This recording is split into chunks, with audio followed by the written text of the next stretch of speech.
everyone, welcome to today's Zoo to You. We're at Stone Zoo in our Animal Discovery Center, and I'm going to be introducing you to some of our frogs that we have here. So we're starting off with our dying frogs. So these guys are a type of poison dart frog from South America. They get their name because when they were originally discovered, they looked like paint drips had been dropped on them. They're very colorful, and they can range in a wide variety of colors. So in this tank, we actually have 13 frogs, but it's pretty heavily planted, so it might be tricky to see some of them. That provides them with a lot of safe, secure places to hide, and allows them to get away from each other if they need to.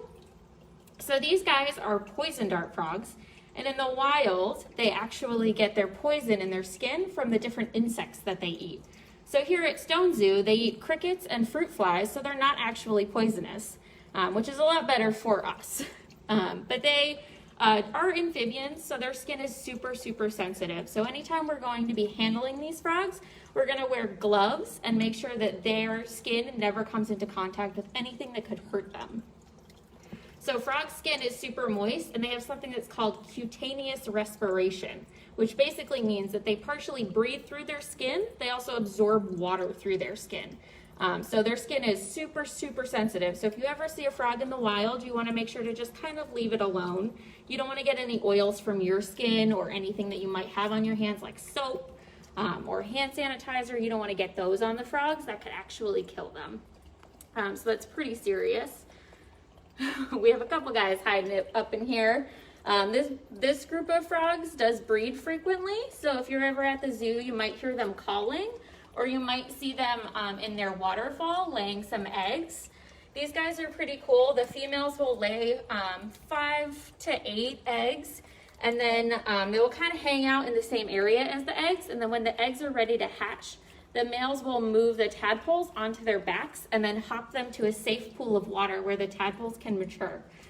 So in the wild, they would probably be laying their eggs in something like a bromeliad, which is basically like a flower that forms a bowl of water up off the ground. It keeps their eggs nice and safe and keeps them out from different predators. And then they would move them into streams or even other bromeliads, because the bromeliads hold water in the rainforest pretty much all the time.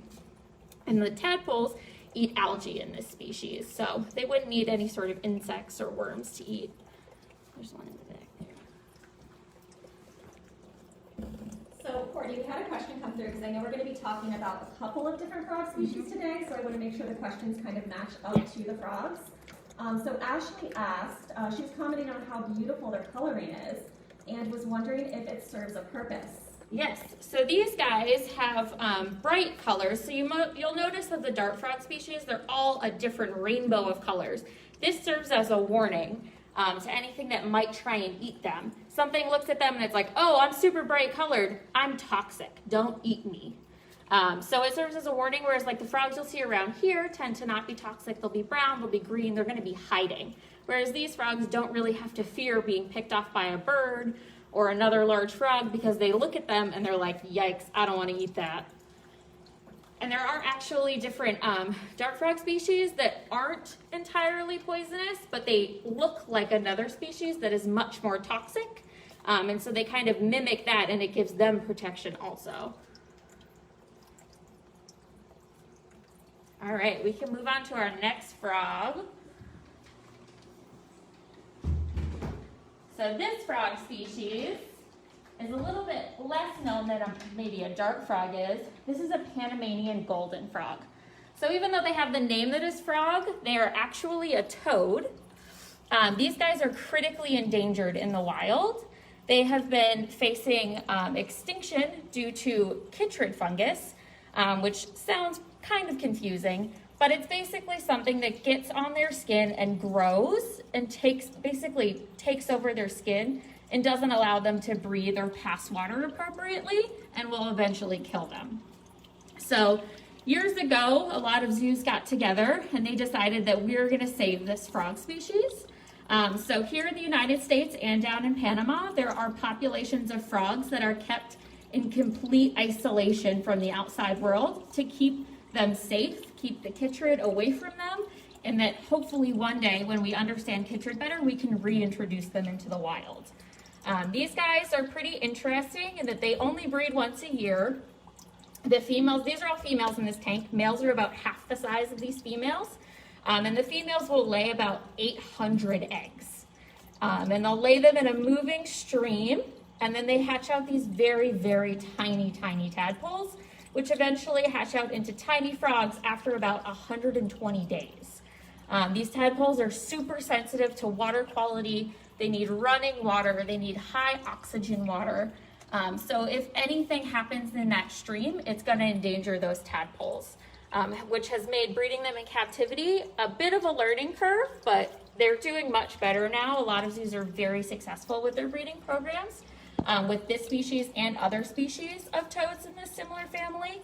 So hopefully one day their environment will be ready to reintroduce them, and the people of Panama can have their favorite frog back again. And what do they eat here at the zoo? So these guys eat crickets and fruit flies as well. They'll also pick off different spiders or insects if they get into their tank. And Katie asked a question. She wants to know if you can imitate the noise of your favorite frog call. Oh, I cannot. I am not good at the frog calls. So in this species, the females don't really vocalize, but the males will make a tiny chirp. But they live along these streams in Panama that are incredibly loud. So when males are trying to attract females, they actually wave their hands. It's pretty unique behavior, and you don't catch it all the time. They're also very secretive about their calling. If you hear them calling and you go to take a video of it, they stop. But I will practice my frog calls for the next Frog Zoo to you.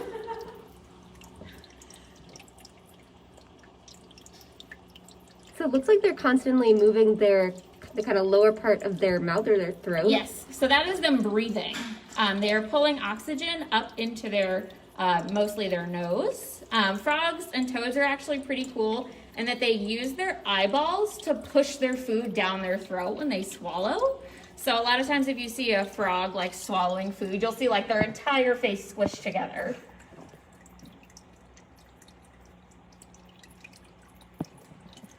We had another question come through. What is your favorite species of frog and why? Oh, I mean, there's like a lot. I really love tree frogs, but I've worked with the Panamanian golden frogs here a lot, and I've got to breed our dying dart frogs a lot. So those are two of my favorites. But red-eyed tree frogs have always held like a special place in my heart since I was a kid. So like, I do love those. Oh, and cane toads. Cane toads are thrilling.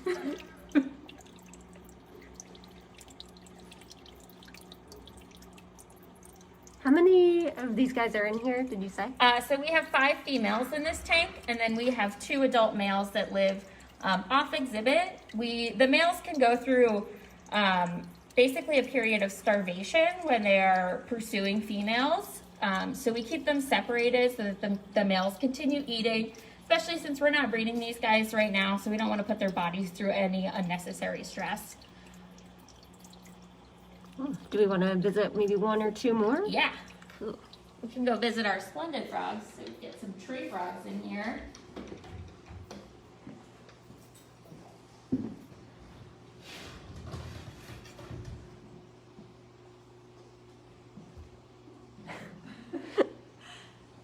So this is a Splendid tree frog.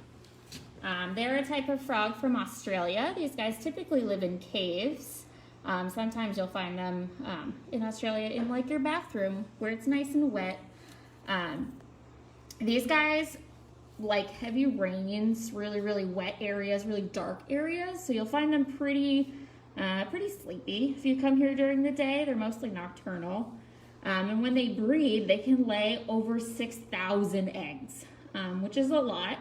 But it also helps them kind of keep their numbers strong because those tadpoles and those eggs will be eaten by predators. So a lot of frogs, especially if they don't really have any sort of parental care, will lay thousands of eggs to make sure that at least some of them make it into adulthood.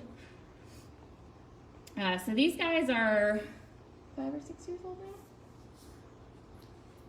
Yeah. We're gonna double check on their age. But these guys are not completely full grown. They still have a little bit of growing that they could do. They're pretty big frogs. And you'll see that they have these sticky toes that actually allow them to hold on. They will climb straight up the sides of this tank. They can climb glass. But they're pretty chill sometimes, though he might be hopping away. These guys get fed large crickets here. Frogs can eat, you can kind of make an assessment when you look at a frog that they can eat anything that they can fit in between their eyes. So these guys can eat pretty large food. They are turning 5 on April 10th. April 10th, there we go. So these guys, like our other 2 frogs that we've seen, you'll see that they all have different colors and patterns. These patterns allow us to tell them apart. So these guys are a little bit harder because it's a green background and yellow dots, so we actually put a grid over their photos. And that way we can tell which individual is which. The dying dart frogs are a lot easier. Their patterns are pretty unique, but it can get a little bit tricky as they age. Their patterns do change, but that way they all have individual names. They all have individual IDs. We can track their weights. We can track what we call as a body score, whereas you look at their body condition and make sure that they're in a healthy condition. They're not gaining too much weight. They're not losing any weight. It's a great way to be able to track them, make sure they're healthy.